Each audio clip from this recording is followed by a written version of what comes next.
Camerounaises, Camerounais, mes chers compatriotes,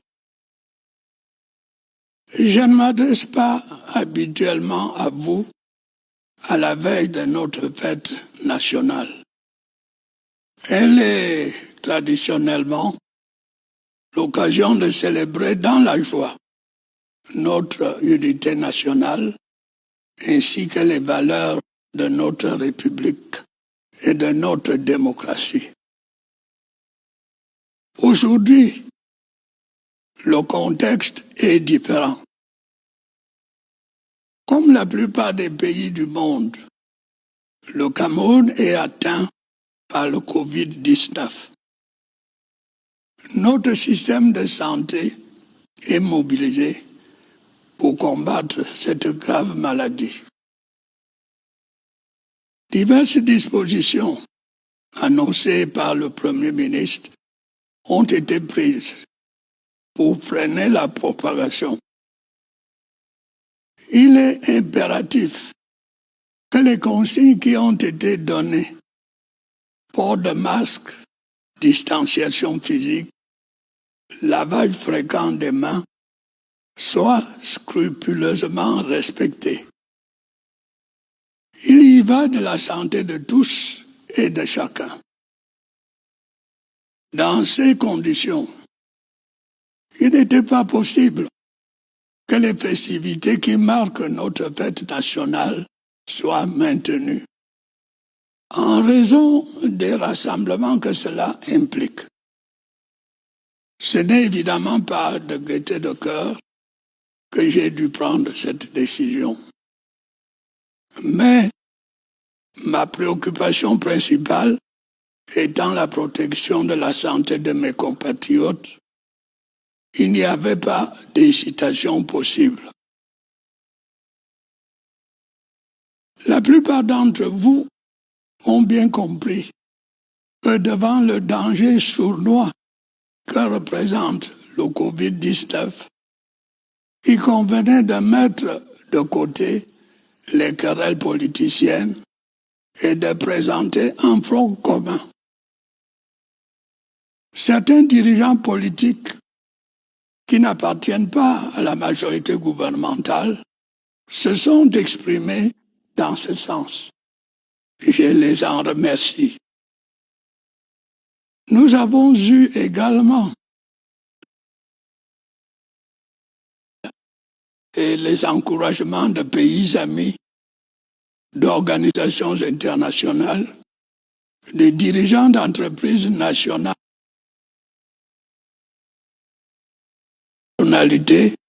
comme M. Jacques Ma de la Fondation Alibaba. Je veux ici les remercier en votre nom.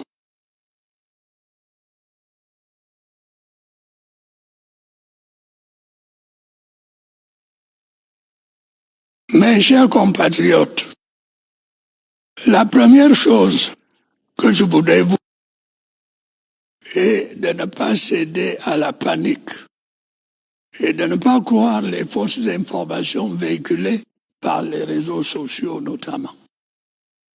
Le défi est certes grand, mais nous sommes capables de le relever ensemble, comme nous l'avons fait en de nombreuses autres circonstances. Je veux aussi que vous sachiez que le gouvernement, sous mon impulsion, fait le maximum possible pour nous sortir de cette grave crise sanitaire. Comme je l'ai dit, les mesures de protection ont d'ores et déjà été prises pour contrer la propagation du Covid-19 sur notre territoire. Malgré cela, le nombre de personnes infectées augmente de jour en jour, apportant la preuve que la lutte contre cette pandémie est complexe et difficile. J'invite donc chacun de vous à s'y impliquer personnellement.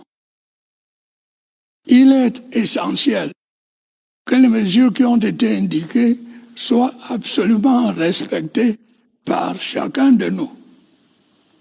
C'est une des conditions de la victoire que nous voulons tous remporter contre ce virus. J'invite particulièrement tous les responsables politiques, tous les hommes de religion, tous les leaders d'opinion, tous les responsables d'associations, tous les chefs traditionnels et tous les corps constitués à continuer à s'investir pleinement dans ce combat contre le Covid-19. Bien entendu, tout ceci dans le cadre fixé par le gouvernement et dans le respect des lois et règlements de la République. Mes chers compatriotes, sans plus attendre, je voudrais m'associer à la douleur des familles qui ont perdu leurs proches des suites de cette terrible maladie. J'adresse mes encouragements aux malades encore hospitalisés dans nos formations sanitaires et leur souhaite un prompt rétablissement. Je demande par ailleurs aux personnes testées positives de respecter scrupuleusement les règles de confinement. Je tiens également à saluer l'extrême courage du corps médical camerounais et de ceux qui l'assistent. Avec les moyens qui sont les nôtres, ils font le maximum pour soigner les personnes infectées. En effet, ils ne baissent pas les bras face à la gravité de l'infection au Covid-19. La nation, par ma voix, les en félicite et les encourage à persévérer dans cette voie. Comme vous le savez, depuis l'apparition de cette pandémie dans notre pays, à côté des mesures de protection dont j'ai déjà parlé, un fonds spécial de solidarité nationale pour la lutte contre le coronavirus a été mis en place. J'ai pris des dispositions pour que, dans la limite de nos moyens présents, il soit alimenté, dans un premier temps, à hauteur d'1 milliard de francs CFA. En fonction de l'évolution des besoins sur le terrain, des ressources nouvelles pourraient y être apportées. C'est pour moi le lieu de féliciter les concitoyens qui ont déjà versé des contributions. J'invite ceux qui le peuvent à en faire autant. La solidarité nationale l'exige. Dans le combat qui est le nôtre aujourd'hui, le gouvernement s'emploiera à poursuivre la lutte contre toute instrumentalisation ou exploitation politique, économique ou sociale de cette tragédie. Mes chers compatriotes, je voudrais maintenant appeler votre attention sur les conséquences économiques de cette crise sanitaire. Nous nous trouvons aujourd'hui en face de nouveaux défis liés à la forte baisse des places boursières, à la chute des cours des matières premières et à un fort ralentissement imprévu de nos échanges commerciaux. La pandémie du coronavirus a donc un impact négatif sur l'économie mondiale ainsi que sur la nôtre. Il nous faudra bien sûr retrouver plus tard le chemin de la croissance tout en veillant à ce que pendant cette période d'incertitude et de difficulté, les emplois soient préservés dans la mesure du possible. J'invite le gouvernement à continuer à se mobiliser comme il l'a fait depuis le début de cette crise sanitaire. Dans un contexte social inédit, il devra en particulier se montrer ingénieux et inventif pour maintenir nos équilibres financiers, contenir le taux d'inflation, assurer la continuité du service public, notamment dans le secteur éducatif, et réguler l'activité économique de manière à sauvegarder la stabilité et la paix sociale. Sur le plan sanitaire, malgré la progression des cas détectés positifs au coronavirus, la situation reste maîtrisable. Nous n'épargnerons donc aucun effort pour limiter la propagation du virus et réduire le taux de mortalité induit par cette pandémie. La crise sanitaire mondiale due au coronavirus va sans doute provoquer un tournant dans le fonctionnement de notre société. Elle exige dès à présent de poursuivre le renforcement de nos structures sanitaires, de densifier notre offre de soins et surtout de remettre à jour certains de nos projets et programmes de développement. D'autre part, devant l'épreuve, notre système de santé devra se montrer encore plus efficace. Les autres pathologies qui affectent tout autant les Camerounais ne doivent pas être négligées. Il doit en être de même du programme habituel de vaccination. C'est pourquoi des centres spécialisés de prise en charge des malades du Covid-19 ont été aménagés à Yaoundé et à Douala. D'autres sont en voie de l'être dans les chefs-lieux de région et de département. Mes chers compatriotes, avant de conclure, j'estime nécessaire de revenir quelques instants sur les mesures de protection mises en œuvre pour enrayer la propagation du coronavirus. La plupart sont déjà appliquées et contribuent certainement à ralentir la diffusion de la pandémie.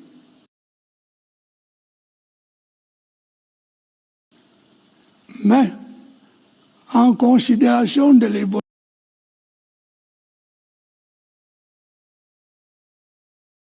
l'évolution de la situation sanitaire et des effets du Covid-19 sur notre vie économique et sociale, un certain réajustement devenait indispensable.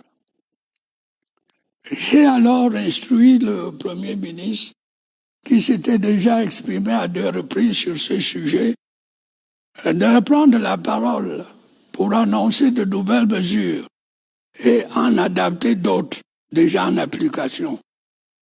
Ce qu'il a fait le 30 avril avec toute la clarté nécessaire. Sans revenir sur le détail des 19 mesures édictées à la fin du mois dernier, je voudrais en préciser l'esprit. Il s'agissait essentiellement d'atténuer l'impact de la pandémie sur l'économie nationale et sur la vie des ménages les plus fragiles. En tirant les leçons encourageantes de notre stratégie de riposte contre le Covid-19, il a été possible de prendre des mesures d'assouplissement et de soutien au bénéfice des secteurs économiques concernés et des personnes les plus touchées par la pandémie. Ces mesures visent notamment à faciliter la vie sociale et les déplacements des individus, à suspendre le versement de certains impôts, taxes et cotisations, à soutenir les entreprises en difficulté et à relever le niveau des allocations familiales et de certaines pensions. Il va de soi que ces assouplissements ne nous dispensent pas d'observer les gestes barrières visant à limiter la propagation de la pandémie, et en particulier le port du masque dans l'espace public, ainsi que l'interdiction des rassemblements. Je demande donc aux Camerounaises et aux Camerounais de faire confiance au pouvoir public. Le gouvernement est pleinement conscient de la gravité de la situation et est prêt à prendre toutes les mesures nécessaires. Déjà, je peux affirmer ceci. Dès qu'un traitement sera disponible, le nécessaire sera fait pour le mettre à la disposition de nos concitoyens. Avant cela, le port du masque dans l'espace public restera obligatoire jusqu'à nouvel ordre. À cet effet, l'industrie locale doit continuer à s'investir dans la fabrication des masques et des gels hydroalcooliques, dans le strict respect des normes prescrites par le gouvernement et l'OMS. Je sais pouvoir compter, une fois de plus, sur votre patriotisme, votre sens des responsabilités et votre courage pour qu'ensemble, nous parvenions à vaincre ce fléau qui touche la planète entière. Dans ce cadre, évitons de stigmatiser ceux qui sont atteints par la maladie. Chacun doit se sentir concerné et apporter sa contribution au combat contre la propagation de ce virus. N'oublions pas que la négligence d'une seule personne peut nuire gravement à l'ensemble de la communauté. Ne baissons donc pas la garde. Camerounaises, Camerounais, mes chers compatriotes, vous l'aurez compris, il nous faudra beaucoup d'efforts pour mener la lutte contre le Covid-19, qui peut devenir une menace à la stabilité de nos États. Dans cette période difficile, nous devons rester un peuple uni, solidaire et discipliné. J'en appelle donc à une sorte d'union sacrée de toutes les forces vives de la nation pour combattre la pandémie du coronavirus. Je salue à ce propos une nouvelle fois l'attitude de la quasi-totalité des dirigeants politiques et des autorités religieuses qui ont accepté de se joindre à ce combat national. J'encourage également tous les efforts visant à mettre au point un traitement endogène du Covid-19.